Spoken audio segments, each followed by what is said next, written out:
Hello everyone, today we're going to look at sines SIGNS of the trig functions.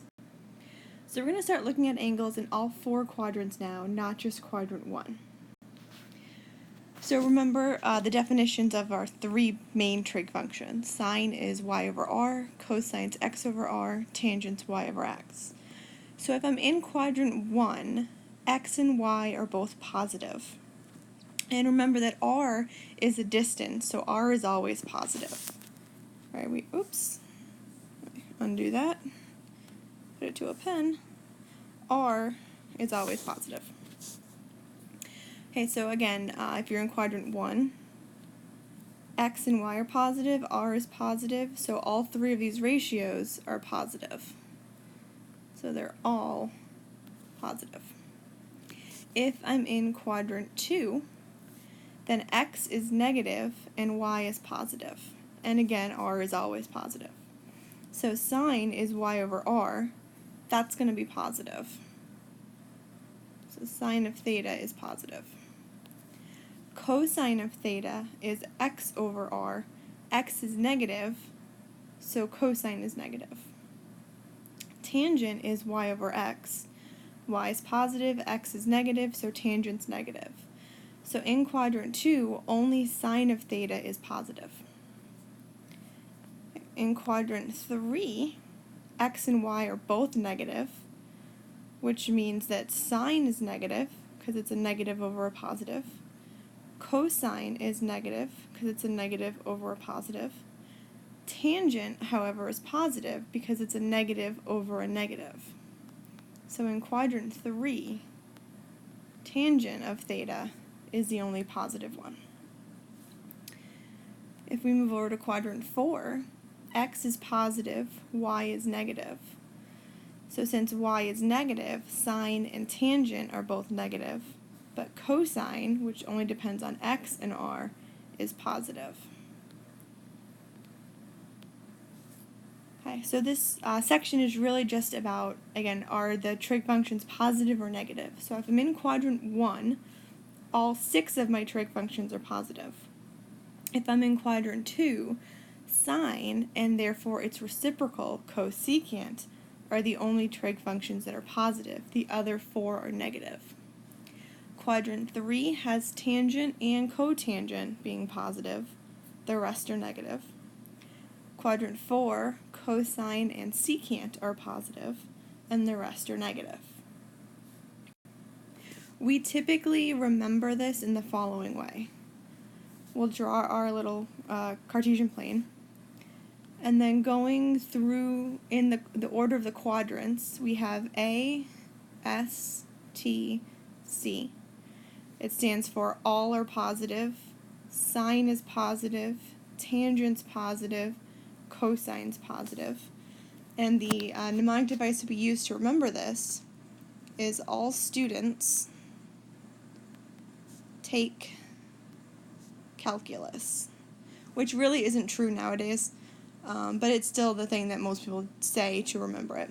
All students take calculus, all sine, tangent, cosine, and then also, again, their reciprocals. Okay, so we're going to use this to determine whether the following trig functions are positive or negative. We're going to look at what quadrant the angle is in, and then which trig function it is. So we're not going to plug it into our calculator at all. Okay. So our first one is sine of 200 degrees. So if we look at our plane, 200 is somewhere over here. Right, this is 180, this is 270. So 200 is quadrant 3. Quadrant 3 is the tangent, it's the t. So only tangent is positive in quadrant 3, and again, it's reciprocal cotangent. So in particular, sine must be negative. So we get negative. Cosine of 300. 300 degrees is in quadrant 4. It's somewhere over here. Quadrant 4 happens to be the C. So everything in quadrant 4 has cosine of it being positive. The next is tangent of 145. 145 is in Quadrant 2. Somewhere over there. That's not quite it, but it's Quadrant 2. Quadrant 2 is the all students, so the S, the sign, is positive, which means cosine and tangent are negative. Cosecant of 250. So again, we look at where is 250. So that's Quadrant 3. It's between 180 and 270. So it's somewhere over here. Cosecant is the same sign-wise, S-I-G-N, sign-wise, as sine. Again, they're not equal, they're reciprocals. But if one is positive, the other's positive. If one is negative, the other's negative. So we're in Quadrant 3, so tangent's positive, which means sine is negative, which means cosecant is also negative. Secant of 100. 100 degrees is right around here. That's Quadrant 2. Right? It's between 90 and 180. Secant, again, SIGN sign-wise, is the same as cosine. Quadrant 2 is sine positive, which means cosine's negative, which means secant is also negative. Cotangent of 200. Again, 200 is somewhere over in Quadrant 3, between 180 and 270. Quadrant 3 is our tangent, it's the T, and again, whatever SIGN sign tangent is, cotangent will be the same. So since tangent is positive in Quadrant 3, so is cotangent. Sine of 130. 130 is right around here, right? It's between 90 and 180. So it's in Quadrant 2. Quadrant 2 happens to be the sine quadrant, so sine of 130 degrees is positive.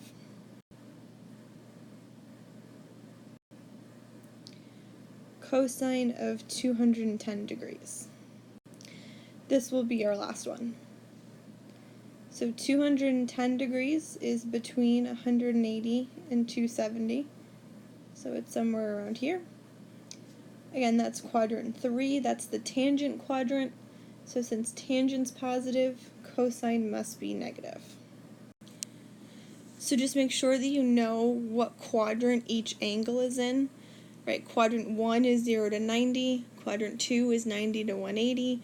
Quadrant 3 is 180 to 270. Quadrant 4 is 270 to 360. And then, you might throw in a negative angle in there sometimes. So you just got to remember what quadrant each angle is in. And then you can either remember all students take calculus, or you can always go back to the definitions. Right? Remember that tangent is y over x. So whatever quadrant I'm in, is x negative or positive? Is y positive or negative? So what's the ratio? So you don't have to remember all students take calculus. As long as you know the definitions, you can get by with that. Okay, so read through the book, try out the homework, let me know if you have any questions. Thanks.